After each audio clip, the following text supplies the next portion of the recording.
Well, hello and welcome to TTG's webinar with Rocky Mountaineer. I'm Sophie Griffiths, I'm editor of TTG, and I am joined here today by Anthony Sheffield, sales coordinator for Rocky Mountaineer. So during this webinar, we're going to be exploring several points, namely why traveling Western Canada by rail is one of the best ways to explore the destination. We're going to be looking at Rocky Mountaineer's best destinations, their itineraries and their selling points. We're going to be examining product highlights, spanning accommodation, dining and entertainment. And then finally, we're going to be looking at the key marketing advice and selling tips and any other agent support that Rocky Mountaineer can provide to you. So to kick things off, Anthony, tell us, what are the advantages of traveling by rail? Talk to us about Rocky Mountaineer and why specifically it's pretty cool to travel by rail in Canada in particular. Definitely. Morning, Sophie. Thanks for having us on. I think definitely the key point, traveling with Rocky Mountaineer gives you exclusive access to incredible scenery that you can only really see by rail in Western Canada. It was the railway was built before many of the highways that connected the east and west coast Canada, so traveling by rail gives you some real exclusive access, and whether that's gliding through some wonderful canyons or we wind by some lake shores that aren't even encircled by road, we're going deep into the Canadian wilderness. And of course, you said traveling Western Canada by rail, Rocky Mountaineer is luxury rail, so not only are you getting that exclusive access to the wilderness, you're doing it all in style as well.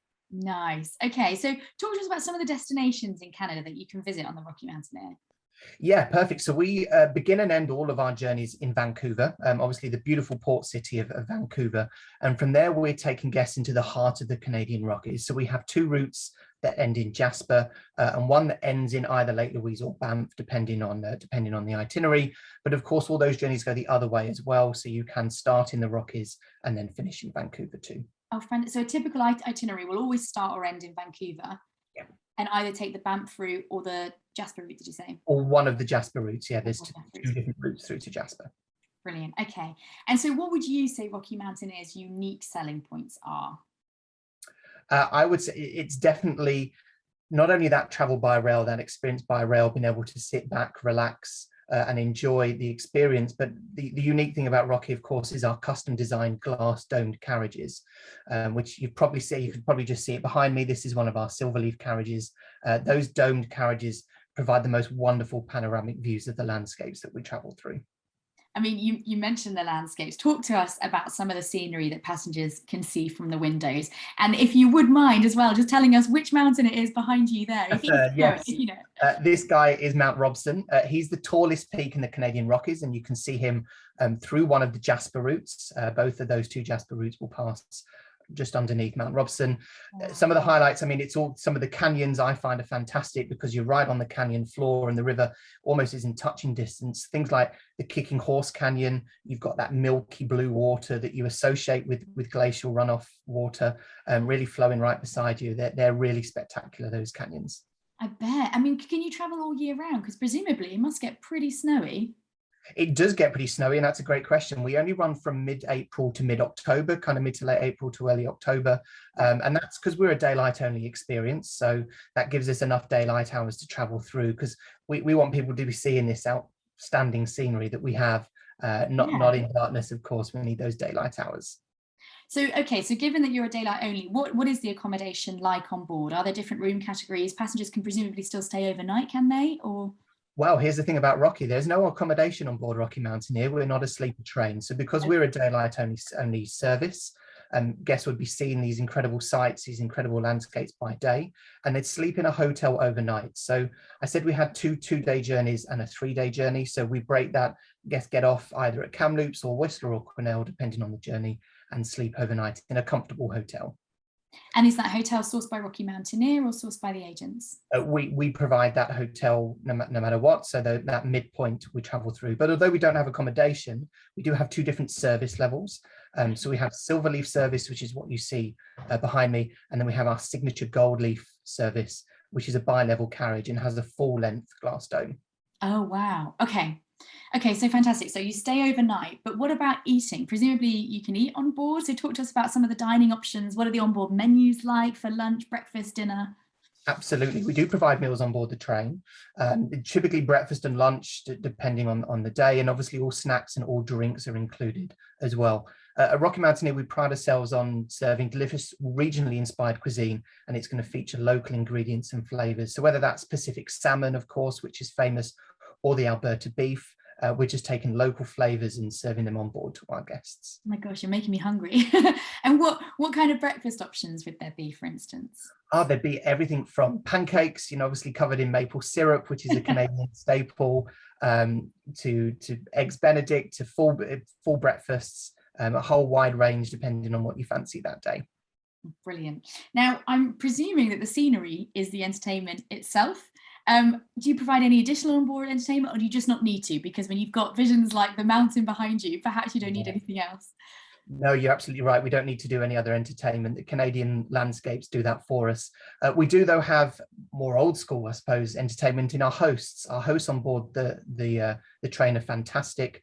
They share stories of the region as we travel through, whether that's the history of the Canadian railroads, which connected the east and west coast in Canada for the first time, the geography, we go through some very varied landscapes, and hopefully the wildlife, of course, that's a big draw for Western Canada. So if we see, fingers crossed for anyone on there, any bears, any elk, any moose, then we'll start telling you stories about those. And I was just going to ask the type of wildlife that you'd see, because I guess it's dependent on the season, right? Yeah, absolutely. Early spring, late spring tends to be the best time of year where I've seen bears from on board the train. But of course, because we're traveling right close to the rivers as well, once you get the salmon spawning towards the later part of the summer, there's a good chance for bears then too. Wow. And these talks from the hosts, are they in kind of dedicated carriages as sort of guest lectures, or are they sort of broadcast throughout the carriage as you pass through certain regions, depending on what you see out the window?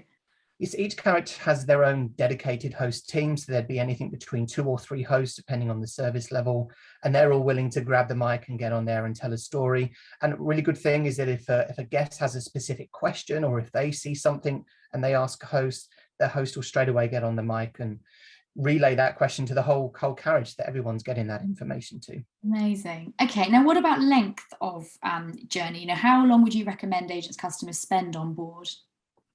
Yeah, so we have our 2 or 3 day journeys. Right. So we're bound by that. But of course, there's nothing that stops guests from taking the 3-day journey from Vancouver to Jasper. That's spending 4 or 5 days in the Canadian Rockies, and then taking the 2-day journey back. So they can customize it a little bit and have more days on the train if they wish. Yeah, awesome. Now, what kind of budget would travelers need to take a Rocky Mountaineer by journey? You said it's a luxury product. Yes, a luxury product indeed. So our SilverLeaf service, this one behind me, that'll start in our shoulder seasons from about £1,000 per person. And then that big itinerary I mentioned, where you're doing 3 days on the train and all the time in the Rockies, we provide that kind of itinerary as well. And that's about £6,500 per person. And then we have everything in between. If people just want to do a 2-day train, 3 or 4 nights in the Rockies, and then leave, then you're looking at a price that's going to be between those two. Okay, so the £6,000 per person, that would include the hotel accommodations? Absolutely. It would include hotel accommodations, sightseeing tours, to get from Jasper to Lake Louise and Banff, stopping at the Columbia Icefield, Yoho National Park, Lake Louise. We include gondola rides in our packages, all those kinds of beautiful things as well. Wow, so there are tours on top of that as well?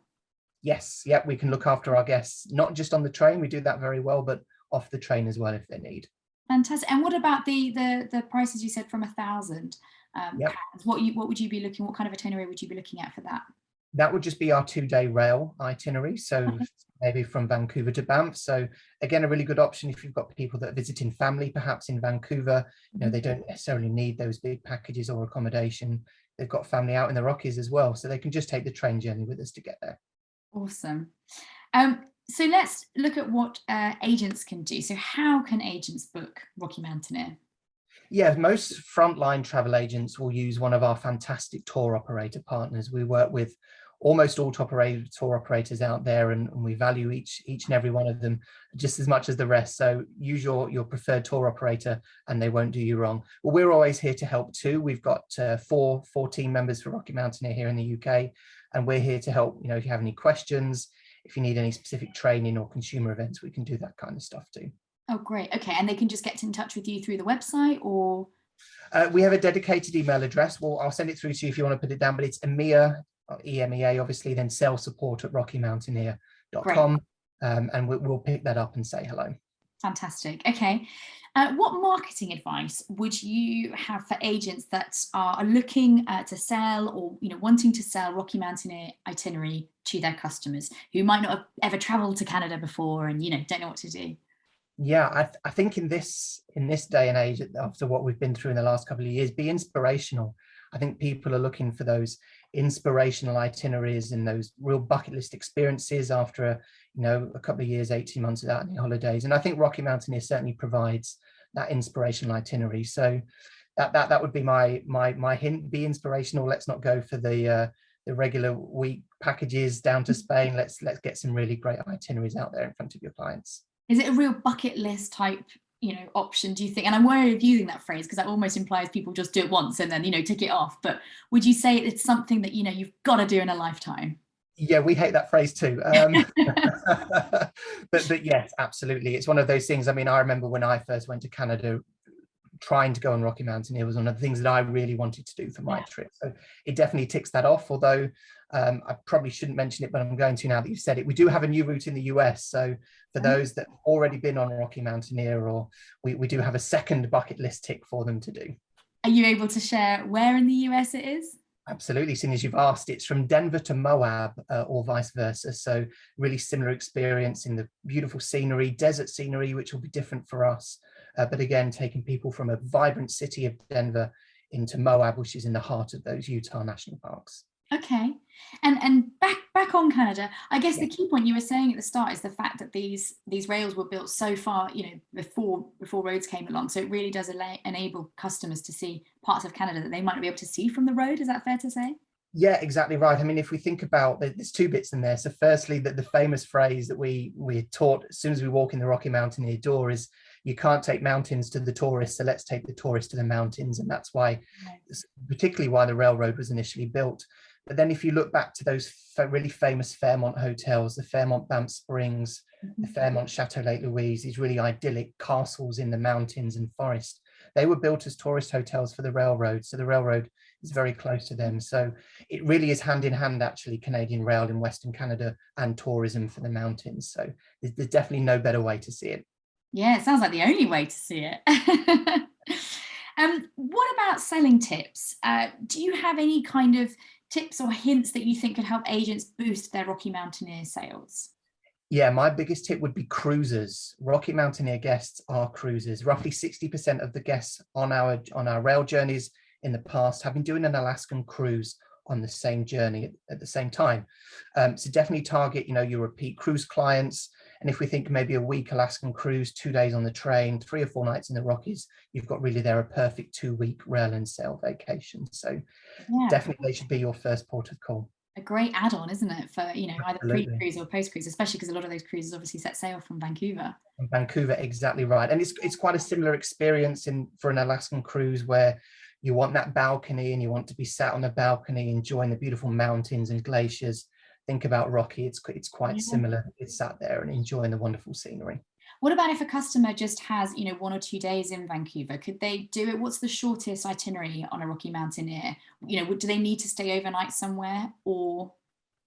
So our minimum is a 2-day journey where they'd stop overnight in Kamloops and then be in the Canadian Rockies. So you need a minimum of 2 days to be able to enjoy it. Probably 3 by the time you've got to get out of the Rockies, maybe to Calgary Airport or something like that. Okay. So talk to us about how Rocky Mountaineer is supporting agents right now. Are you offering any booking incentives or competitions or any extra training opportunities or fam trips? What's going on with you guys? Yes, I mean, throughout the pandemic, we've always been open to doing virtual consumer events, and we've tried to keep webinars going to keep everyone's, the knowledge there as well. We do have a TRAX incentive at the moment. So TRAX is our online training program. So if people would like to do that, by November 30th, everyone that does that, we're going to put into a draw for a Rocky Mountaineer goodie bag, which will be a cuddly bear and those kinds of things. And look out on TTG for more. We're hopefully going to get another incentive out there soon. So we try and do a lot, but we're going to try and do a lot more too. Fantastic. And the borders are open in Canada, so people can be traveling there easily now? Yes, exactly. Canada have had a very sensible kind of science-led approach, without going into politics too much, a sensible science-led approach to handling the pandemic. And it's kept cases low really throughout of this. They opened the borders, of course, on September 7th for international travelers. They opened it before for US travelers, and it's been really handled well and without any issues. So I'd say that Canada is definitely a great long haul destination to promote, and one that you can sell with confidence. And are you seeing a rise in bookings there to visit Canada, you know, because people have been sort of trapped in their homes over the last 18 months? Yeah, definitely. I mean, firstly, when the border opening was announced, we saw a very quick spike in last minute bookings, which was just fantastic to see. People that really wanted to get to Canada jumping on there as soon as the border opened. Yeah. And that really has carried us through now for 22. 2022 has been a really, so far, sold very, very well. And it's going to just continue to do so. Brilliant. Anything else that you think agents should know about selling Rocky Mountaineer right now that perhaps we haven't covered today? I think obviously Canada is a great selling point in terms of how they've handled the last 18 months. My other little point is a lot of people think you've either got to do rail or drive. You can't do both, which is definitely a false myth, I would say, on that one. There's car depots. If you think about the Rockies, there's car depots in Calgary, Banff, Lake Louise and Jasper. What I would say is a great way to do it is maybe get a car, have a week in the Rockies and explore, and then let the train take the strain for a couple of days and take you down to Vancouver. So it is definitely a very flexible itinerary. Even though we're a 2-day train that runs on rails, there's so much you can do around it to combine. And it just sounds like you see such a different scenery, you know, to that. If you're by road or by rail, it's a completely different experience from what you were saying. Absolutely. And as usually the driver on my self-drive holidays, you know, you've got to keep your eyes on the road when you're driving, whereas those mountains are honestly very distracting because it's so beautiful. So let the train do that and stay safe while you're driving as well. Exactly. And you want to be spotting grizzlies and elks and exactly right. And lastly, I'm just curious about those stop-off points where people would be staying overnight. So Kamloops, Banff. Talk to us just about what those cities, those towns are like. You know, what can customers expect? Because they may be familiar with Vancouver, but less familiar with Kamloops and small. Yeah. So Kamloops is the midpoint journey on our 2-day two-day rail versions. It's quite a strange. It's not strange. It's a strange landscape when you get there, because if you think about Vancouver and the ocean and the mountains and the Canadian Rockies, of course, it means that Kamloops is quite a dry desert environment, which no one expects when they go to Canada, to be traveling through this kind of prairie land in the middle of the mountains. So that's quite a unique, and it's a really nice, welcoming town.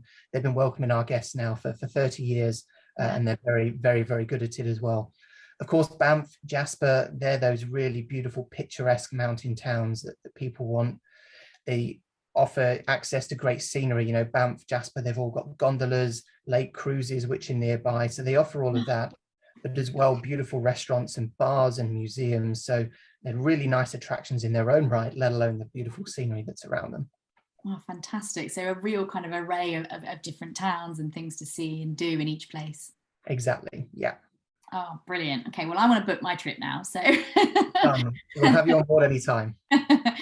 Listen, thank you so much, Anthony. And thank you to everybody watching. Do check out the Destination Canada Hub on tcgmedia.com for more educational content. And we're going to be flashing up Anthony's email address should you need more educational support as well. Super. Yes. Thank you very much. Thanks very much, Anthony. Take care.